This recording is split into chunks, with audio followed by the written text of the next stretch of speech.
Naomi Williams stared at her phone in absolute horror. The message was sent. The photo, her photo in burgundy lace lingerie, sitting on her bed with a confident smile, dark coils framing her face, brown skin glowing, had just been delivered to. No, no, no, no. She frantically checked the recipient. It wasn't Maya, bestie. It was sent instead to Mr. Park, Summit Realty Group. Her stomach dropped. Summit Realty, the company that managed her apartment complex. She'd saved the number months ago during a heating issue. Oh my God. Oh my God. Naomi's hands trembled as she typed frantically. Wrong number. So sorry. Please delete that. 2 seconds later, another message. I'm mortified. That wasn't for you. Please forget you saw it. She hit send on both messages, then tried to unsend the photo, but her Android was 2 years old. No unsend feature. This is a nightmare, she whispered, burying her face in her hands. This whole mess was Marcus's fault. Her ex, the one who just posted engagement photos on Instagram with the caption, "She's my forever," exactly 7 months after dumping Naomi via text. You deserve someone better, his message had said.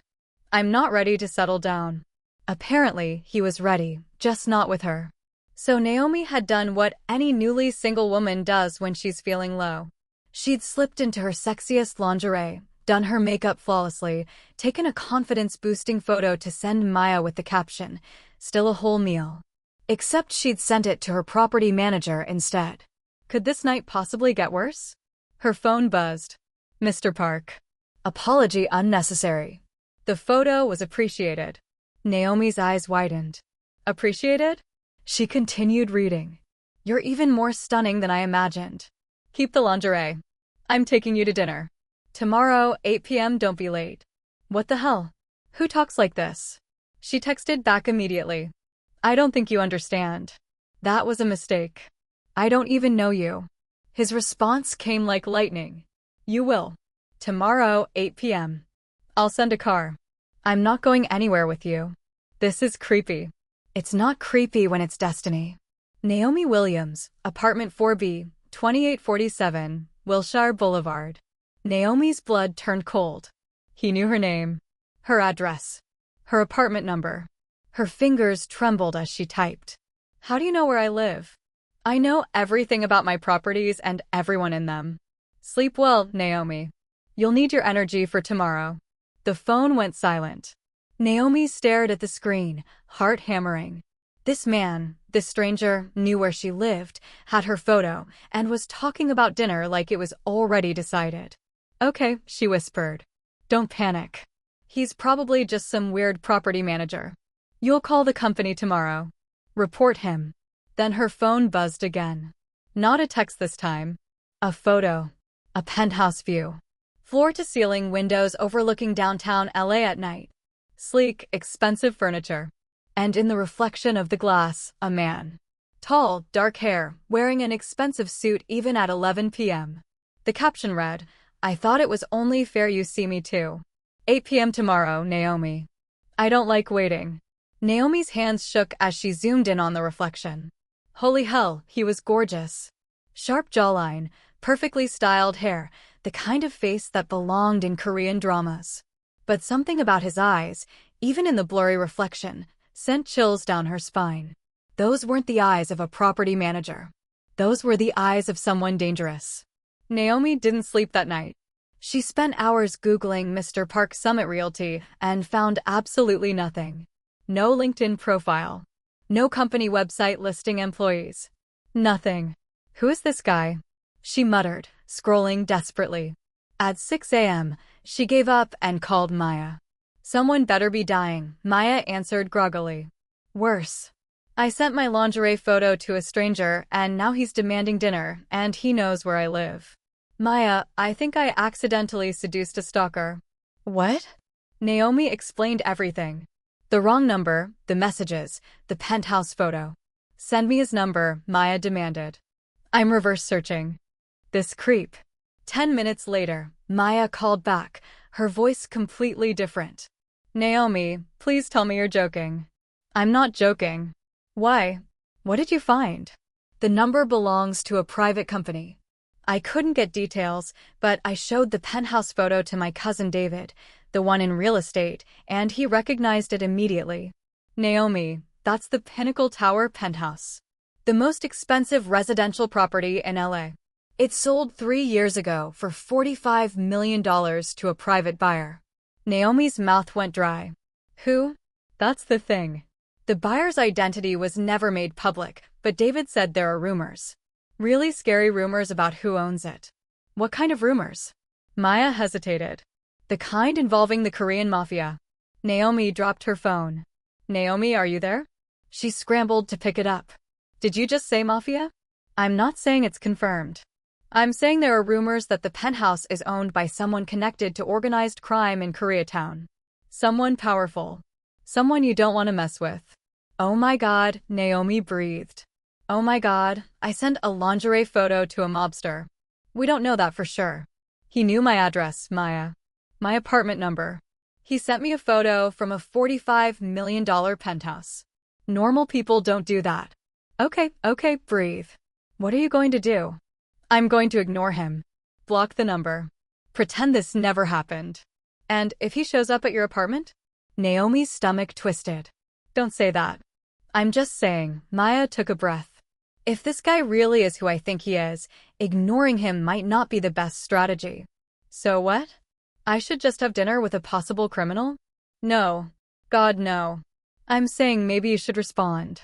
Politely decline. Apologize again. Just don't ghost him if he's actually dangerous. Naomi's hands shook. This is insane. This is absolutely insane. I know, but listen. Text him back. Be polite but firm. Say you're not interested. Thank him for the offer, but you're not comfortable. Then block him. If he persists, we call the police. The police can't do anything about the Mafia, Maya. We don't know he's Mafia. We're just being cautious. After hanging up, Naomi stared at her phone for 10 solid minutes before typing, Mr. Park, I appreciate the dinner offer, but I'm not comfortable meeting someone I don't know. The photo was truly an accident, and I hope we can just forget this happened. I wish you all the best. Professional. Polite. Firm. She hit send and immediately blocked the number. There, she said to her empty apartment. Done. Over. Moving on.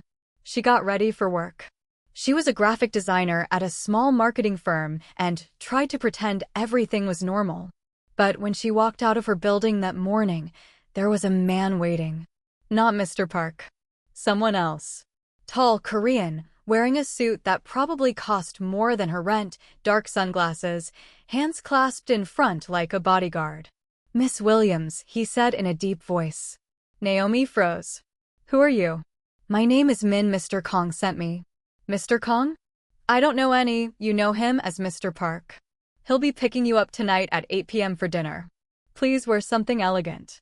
He's taking you somewhere nice. Naomi's heart pounded. I already told him I'm not going. He received your message. Min's expression didn't change. He chose to ignore it. 8 p.m., Miss Williams. He doesn't like to be kept waiting. And if I refuse? Mr. Kang isn't used to hearing no. I'd suggest you don't start that pattern. With that, Min walked away, climbing into a black Mercedes and driving off. Naomi stood on the sidewalk, frozen in shock and terror. This was real.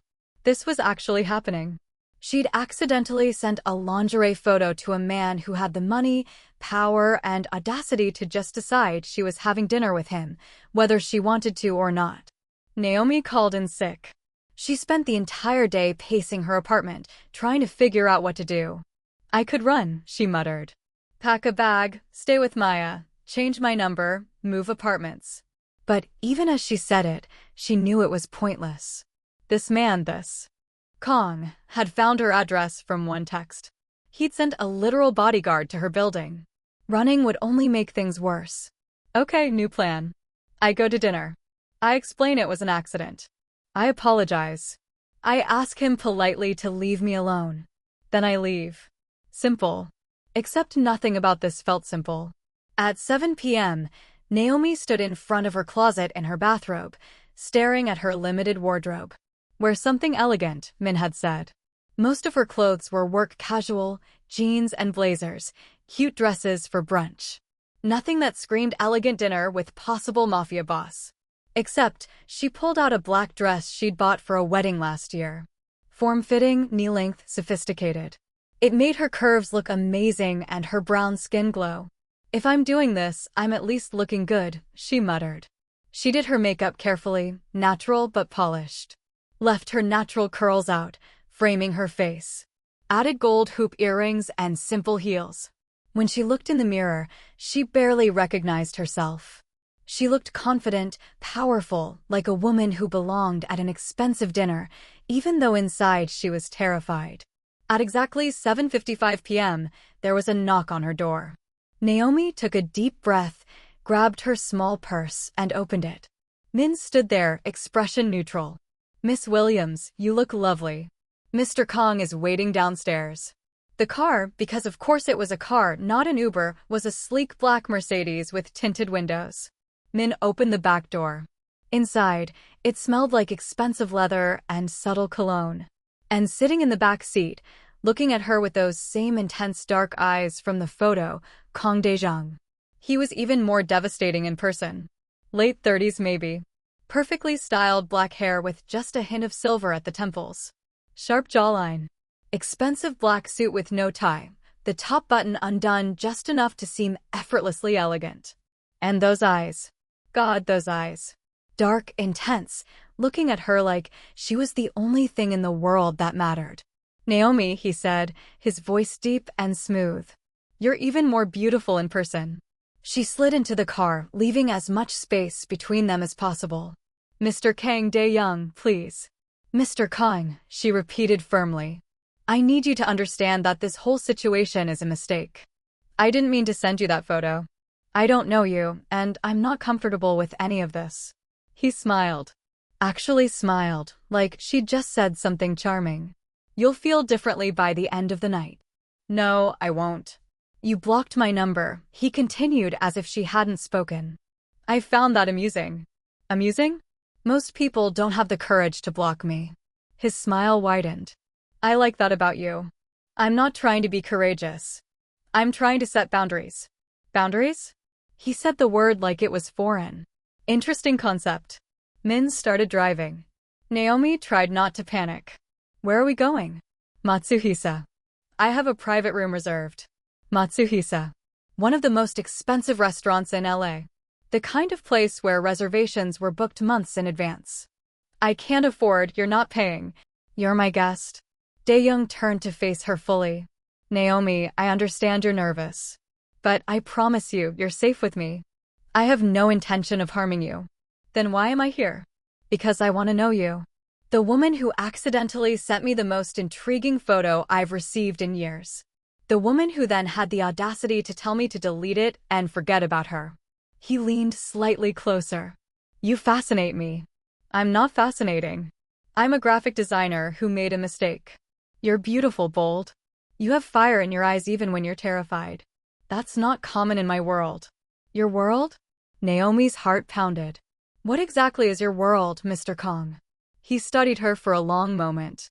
"I think you already know the answer to that question. I've heard rumors. And yet you're here. I didn't feel like I had a choice." "You always have a choice, Naomi. You could have refused. Run. Called the police. But you didn't. You got dressed. You got in my car. And you're sitting here talking to me." His eyes held hers. "Why?" She didn't have a good answer.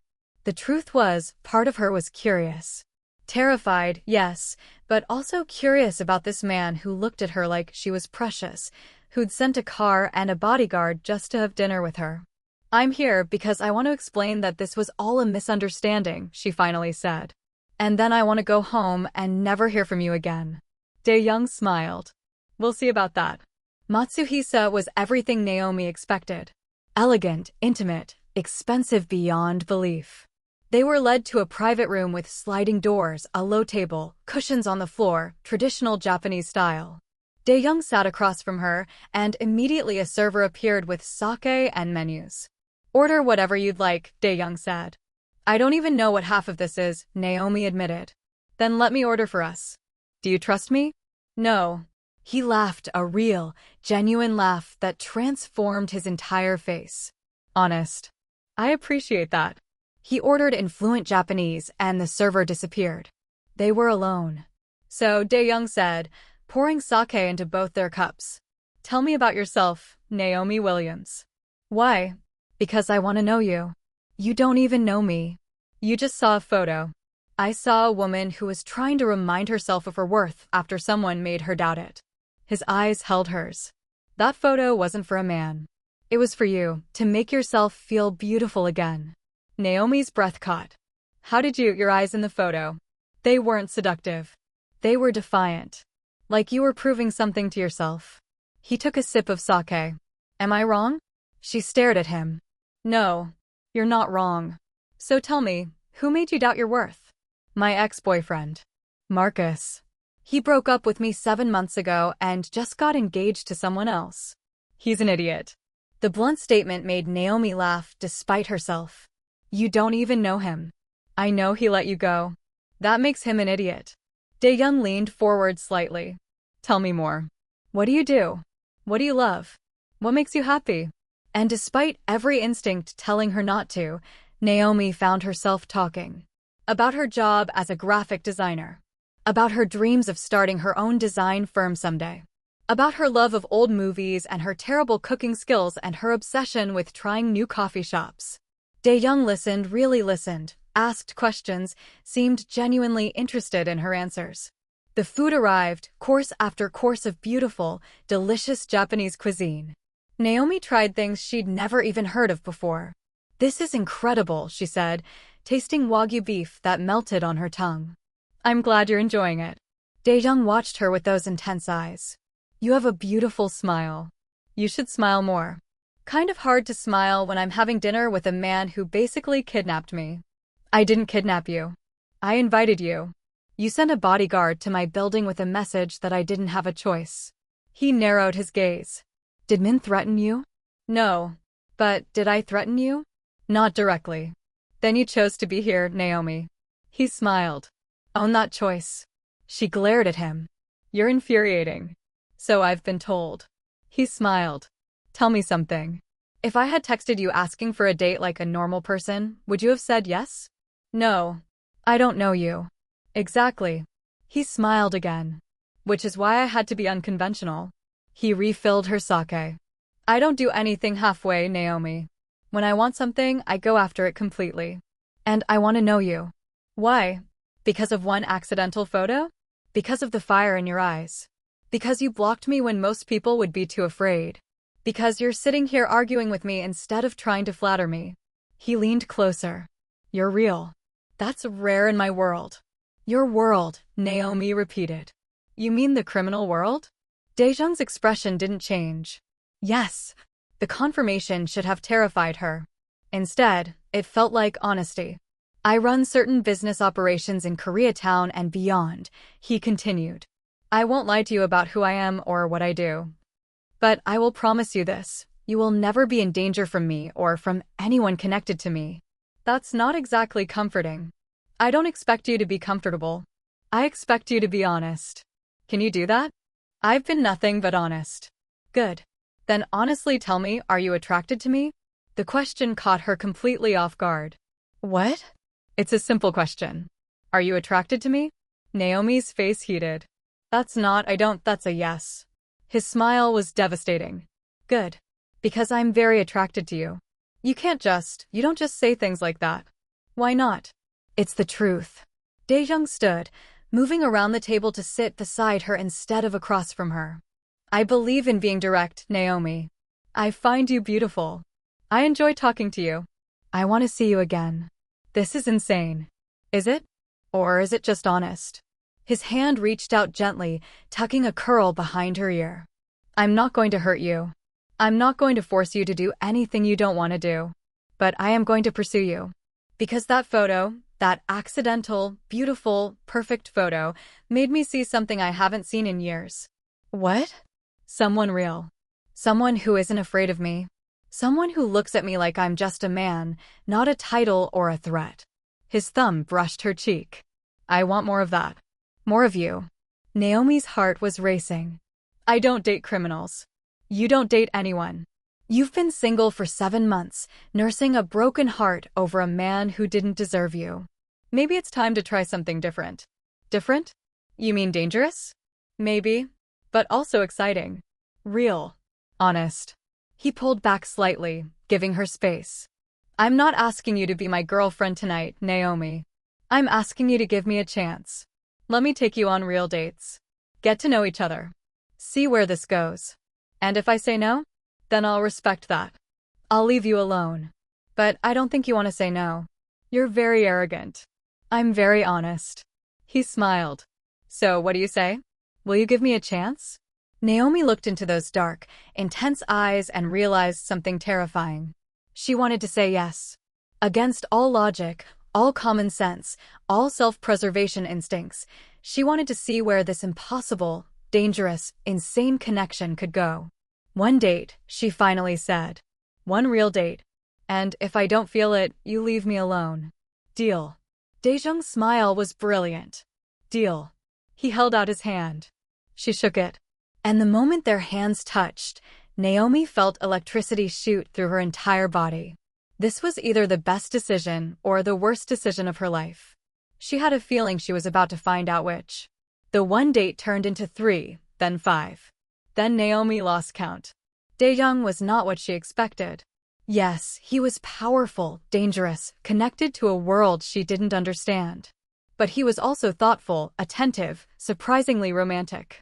He sent flowers to her office, not roses, but sunflowers, her favorite. He remembered she didn't like coffee after 3 p.m. and would bring her herbal tea instead. He'd take her to hole-in-the-wall restaurants she'd mentioned wanting to try, not just expensive places. He listened when she talked, asked about her day, seemed genuinely interested in her design projects. And he never, ever made her feel like she was just another conquest. You're different with her, Min observed one evening when Dae-Jung was getting ready for another date with Naomi. What do you mean? You smile more. You're softer. More human. Dae-Jung adjusted his tie in the mirror. She makes me want to be more human. The organization is noticing. Some are concerned you're distracted. Let them be concerned. I'm still running things perfectly fine. And when they ask who she is, what she means to you, Dae-Jung turned to face Min. She means everything. And if anyone has a problem with that, they can take it up with me directly. That night, Dae-Jung took Naomi to the pier. Not for an expensive dinner, but for a simple walk along the beach. I want to show you something, he said, taking her hand. They walked to a quieter section away from the crowds. The moon was full, reflecting off the water. It's beautiful, Naomi said softly. My mother used to bring me here when I was a child, Dae-Jung said quietly.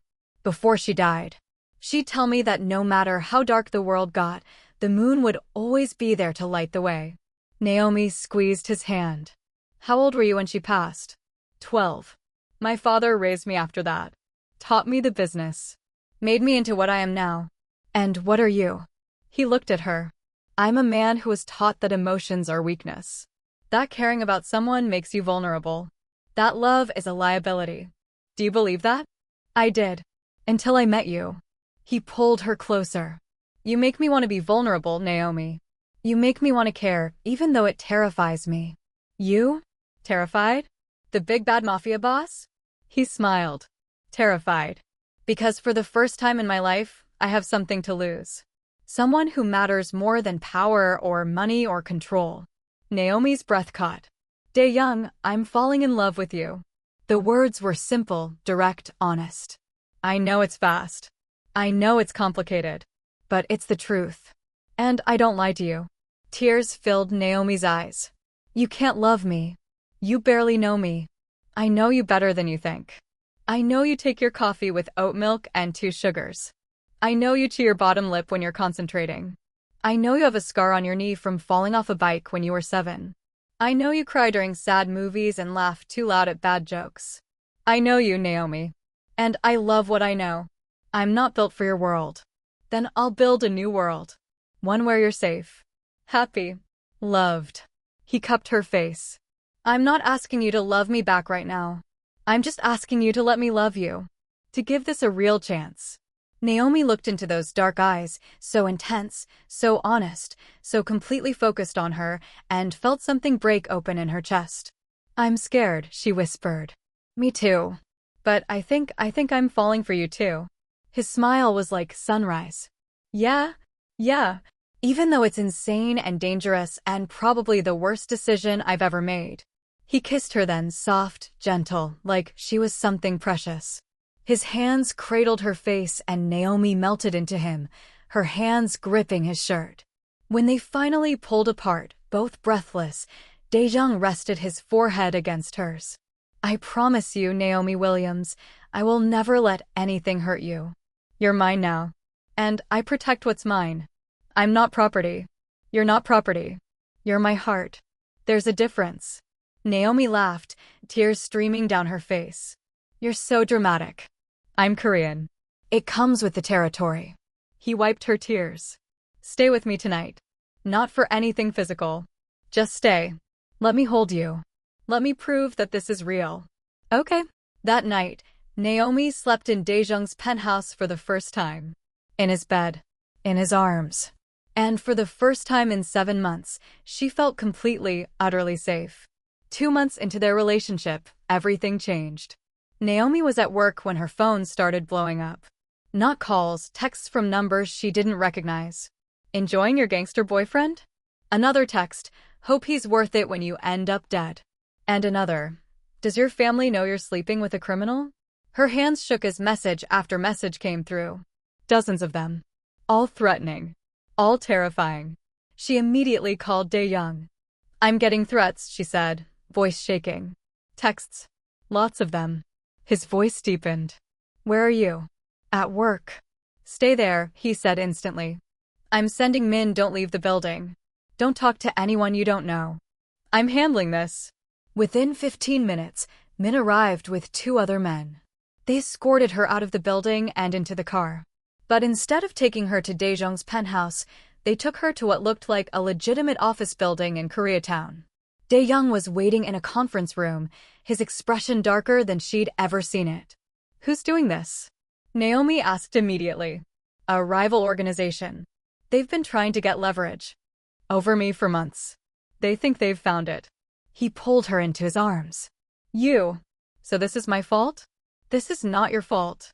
This is them being desperate and stupid." He pulled back to look at her. "But it means things are going to change.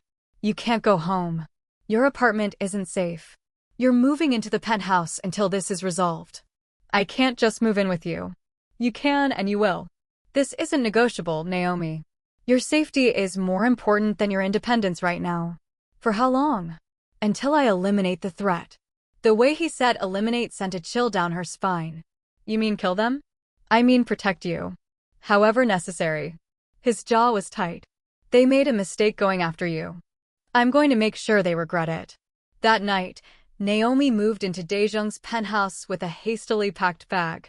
Min and his team had swept her apartment, installed security, but Dae-Jung insisted she stay with him. "I need to know you're safe," he said, showing her to the guest room. "You'll stay here. This is your space. No pressure, no expectations." But Naomi found herself in his room instead that night, needing his presence, his protection, his warmth. "I'm scared," she admitted as he held her. "I know. But I promise you I will end this. And you will be safe. No one touches what's mine." For 2 weeks, Naomi lived in the penthouse. She worked remotely. Dae-Jung's staff brought her anything she needed. Min was always nearby. It should have felt like a prison. Instead, it felt like a sanctuary. Dae-Jung would come home each night, sometimes late, sometimes with that dangerous edge in his eyes that told her he'd been handling business, and find her waiting. They'd have dinner together, watch movies, talk for hours. And slowly, inevitably, they grew closer. One night, Dae-Jung came home with blood on his knuckles. "Are you hurt?" Naomi asked immediately, rushing to him. "It's not my blood." His voice was flat, emotionless. The voice of a man who'd just done something terrible. "Dae-Jung, I found the man who sent you those texts. He won't be bothering you again. Ever." The implication was clear. Naomi should have been horrified. Should have run. Should have been disgusted. Instead, she cleaned his hands, bandaged his knuckles, and kissed him. "Thank you for protecting me," she whispered. "Always." That night, things changed between them. They made love for the first time, slow, intense, consuming. Dae-Jung worshipped every inch of her body like she was sacred. And Naomi let herself fall completely, giving herself to this dangerous, complicated, impossible man. "I love you," she whispered in the darkness afterward. Dae-Jung's arms tightened around her. "I love you more than I thought possible. You're everything, Naomi. Everything." 3 months into their relationship, Naomi finally felt safe again.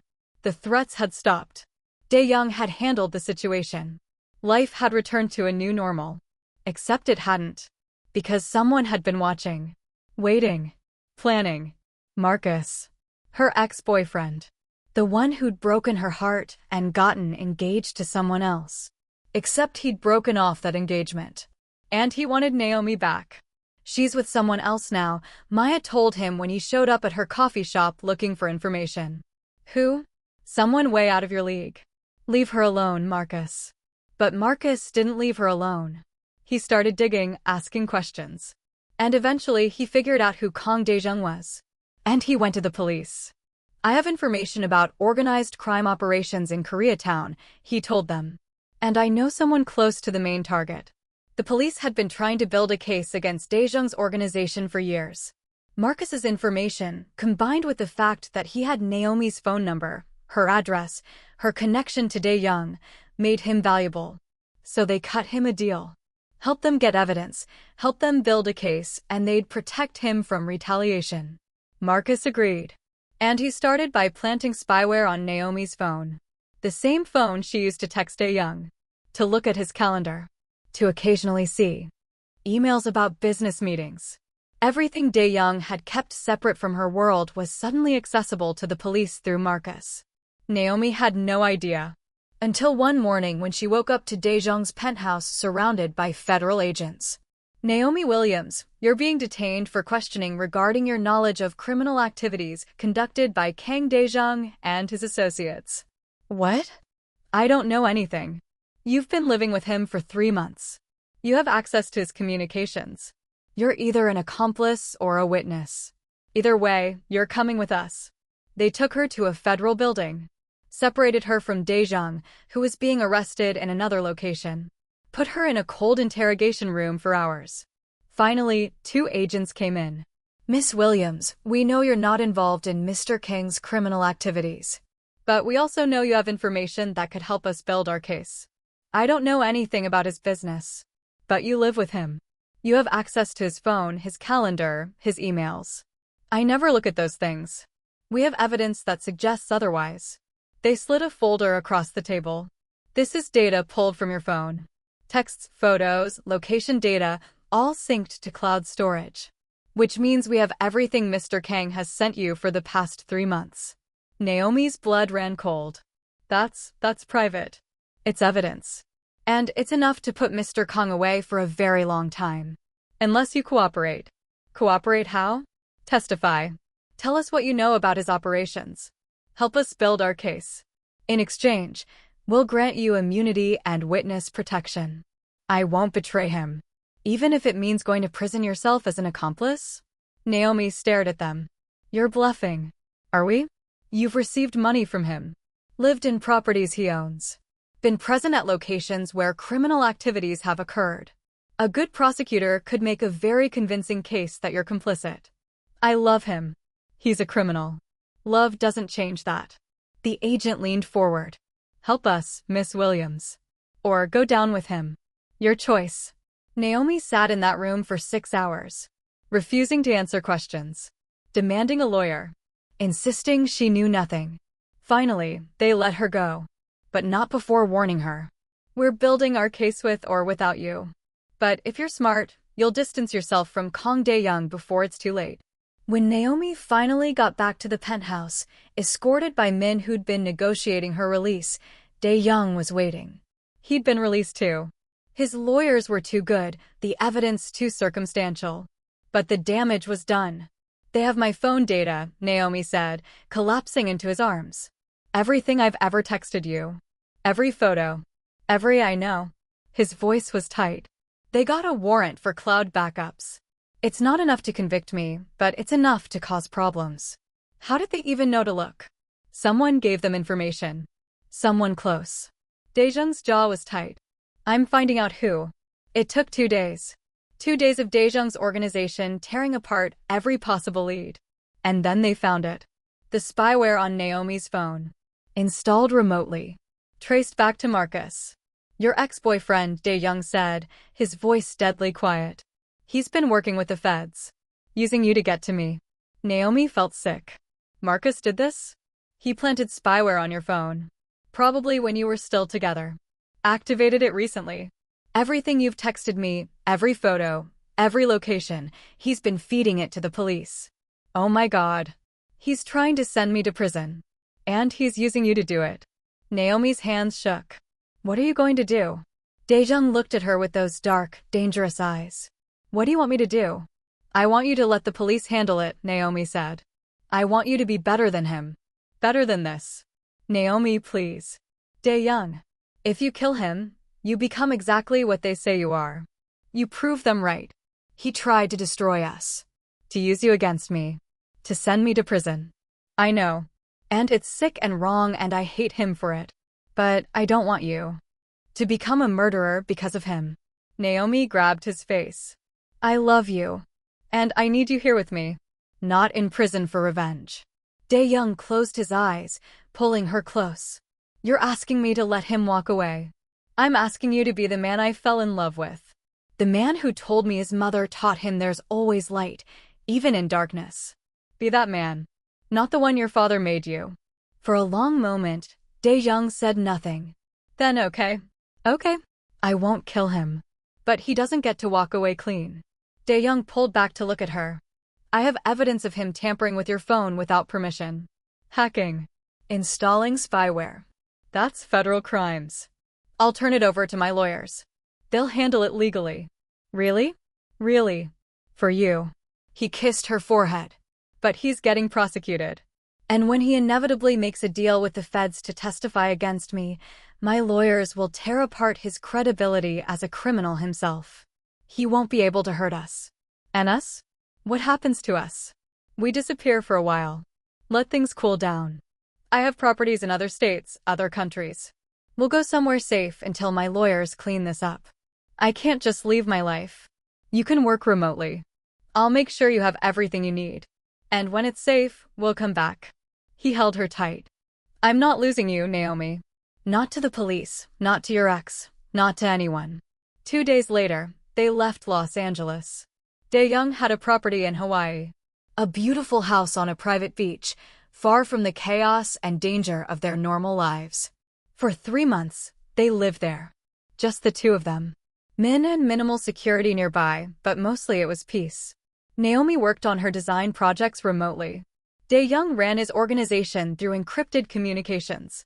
But mostly they just existed together. Cooked meals together. Walked on the beach. Made love under the stars. Built a life that felt real and simple and perfect. I could stay here forever, Naomi said one evening, watching the sunset. We can if you want.